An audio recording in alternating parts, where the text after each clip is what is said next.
L'affrontement le plus douloureux à la volonté du Père eut lieu au jardin de Gethsémani. Prière et lutte jusqu'au sang. En de nombreux et très anciens manuscrits, les versets les plus réalistes de cette péricope de Luc 22, 43, 44 ont été soigneusement omis. Plus d'un copiste aura hésité devant l'image d'une telle détresse. Mais l'authenticité du passage n'admet aucun doute sérieux. Ce fut un dur moment pour Jésus. L'ange de Dieu a dû intervenir, comme il le fit dans l'Ancien Testament au moment décisif de l'histoire d'Israël, surtout sur les champs de bataille. Car dans sa prière, Jésus livre un combat. Et saisi d'une angoisse mortelle, il prie encore plus ardemment. Le mot « agonie » conserve sa double signification.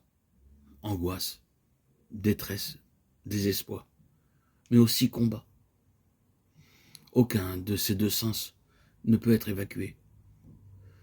Jésus s'avance dans la lutte décisive et dans une grande angoisse. L'une et l'autre jusqu'à la mort. Combat de l'obéissance, mais aussi de la prière. En priant, Jésus recevra l'obéissance de son Père et, pour ainsi dire, l'arrachera à son corps.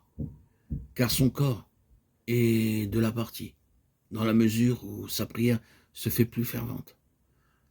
La sueur de sang tombe jusqu'au sol. Jésus est engagé dans ce combat, avec son cœur et avec son corps, apprenant par lui-même combien la chair de l'homme est faible, même si l'esprit est ardent et fort.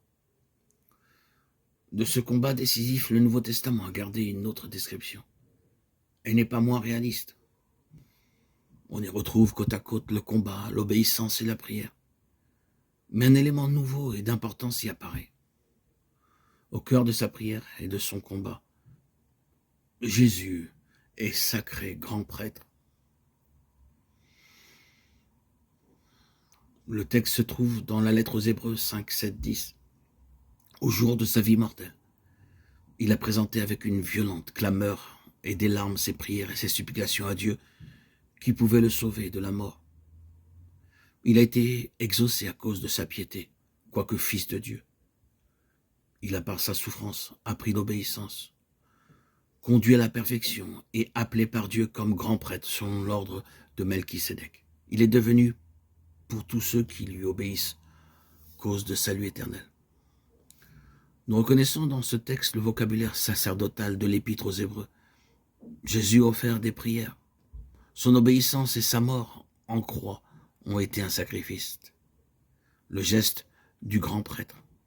Davantage, c'est au cœur de cette obéissance et du sacrifice de prière qu'il a été consacré prêtre, selon le sens spécial de ce mot dans tout l'épître, téléothéis, et comme tel, aussi proclamé par le Père.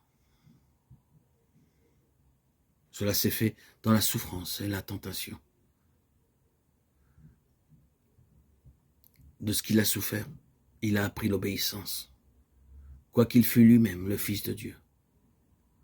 Homme, cependant, il lui fallait comme arracher cette obéissance à notre péché. Et nous pouvons en dire autant de la prière. En cette tentation, Jésus a appris à prier. C'est là seulement que, homme encore, il a pu arracher sa prière d'acquiescement à notre refus. Il a dû l'apprendre du désespoir, de la détresse, de la mort. Seule une grande clameur et des larmes ont pu creuser dans l'homme Jésus ses abîmes insondables d'abandon et d'obéissance, où la volonté de Dieu, qui est aussi amour du Père, a pu se réaliser pleinement.